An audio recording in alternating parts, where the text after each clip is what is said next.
1916 refrigerator கண்டுபிடிச்சிருக்காங்க. இந்த refrigerator கரண்ட்டில் யூஸ் ஆகக்கூடிய ஒன்றா இருந்திருக்கு. இப்போவும் அப்படி தான் இருந்தாலும் நடுவில் வேறு ஒரு ரெஃப்ரிஜிரேட்டர் வந்தது, அதையும் சொல்கிறேன்.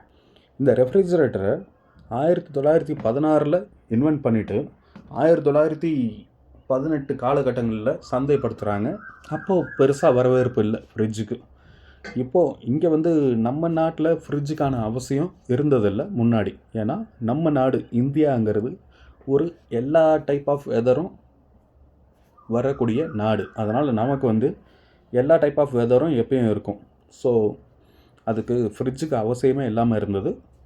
அண்டு வெளிநாடுகளில் அவங்களுக்கு வெயில் வருஷம் பூரா வெயில்னால் வருஷம் பூரா வெயில் தான், அந்த மாதிரி நாடுகள் இருந்தது.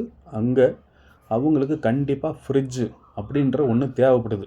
அதாவது ஃப்ரிட்ஜுன்னு ஒன்று தேவை அப்படி சொல்ல, ஒரு பொருட்களை பதப்படுத்துறதுக்கும் அண்டு எல்லாத்தையும் உறைந்த நிலையில் வச்சுக்கிறதுக்கும் அப்படிங்கிற அந்த பொருட்களை இப்படி வச்சுக்கணும். ஒரு 2-3 நாள் உபயோகப்படுத்துகிற மாதிரி, சீக்கிரமாக கெட்டு போகாமல் பொருட்களை வச்சுக்கணும் அப்படின்ற அளவுக்கு அவங்களுக்கு ஒரு சாதனம் தேவைப்பட்டது. அதுக்காக தான் ரெஃப்ரிஜரேட்டர் குளிர் சாதன பெட்டி கண்டுபிடிச்சாங்க.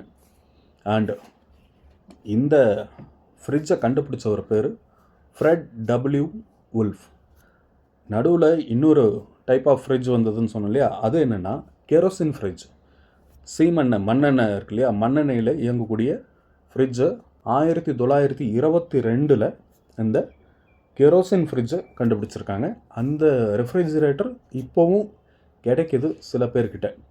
நீங்கள் கும்பகோணம் சைடு போனீங்கன்னா அங்கே ஒருத்தர் ஒரு சின்ன மியூசியம் மாதிரி வச்சுருக்காரு, ஒரு ஹோட்டல் ப்ளஸ் மியூசியம். அங்கே கண்டிப்பாக விசிட் பண்ணுங்கள். அந்த இடத்துல நிறைய விண்டேஜ் கேஜெட்ஸ், அதாவது இந்த கெரோசின் ஃப்ரிட்ஜ் அங்கே இருக்குது, ப்ளஸ் ஆங்கிலேயர்கள் பிரிட்டிஷ்காரங்க யூஸ் பண்ண பல கேஜெட்ஸும் இங்கே இருக்குது. ரேடியோ பிளேயர், இந்த மாதிரி நிறைய ரொம்ப ரேர் கலெக்ஷன்ஸ்லாம் அங்கே இருக்குது. கும்பகோணம் சைடு போனீங்கன்னா கண்டிப்பாக பாருங்கள். அந்த மியூசியத்தோடைய வீடியோவும் இருக்குது, லிங்க்கை அட்டாச் பண்ணுறேன், பாருங்கள். ஏற்கனவே போயிட்டு வந்தவங்க யாராவது இருந்தீங்கன்னா கமெண்ட் பண்ணுங்கள், தெரிஞ்சுக்கிறேன். ஸோ இந்த வீடியோ உங்களுக்கு கொஞ்சம் புரிஞ்சிருக்கும், நல்லாயிருக்கும்னு நினைக்கிறேன். பிடிச்சிருந்தால் லைக் பண்ணிக்கோங்க. சேனலுக்குள்ளே நிறைய மிக்ஸ்டு வீடியோஸ் தான் இருக்கும், ஒரே டைப் ஆஃப் வீடியோஸ்லாம் இருக்காது. நிறைய மிக்ஸ்டு வீடியோஸ் தான் இருக்கும். கண்டென்ட் எல்லாம் வேணும்னா சப்ஸ்கிரைப் பண்ணி வச்சுக்கோங்க. பாய்.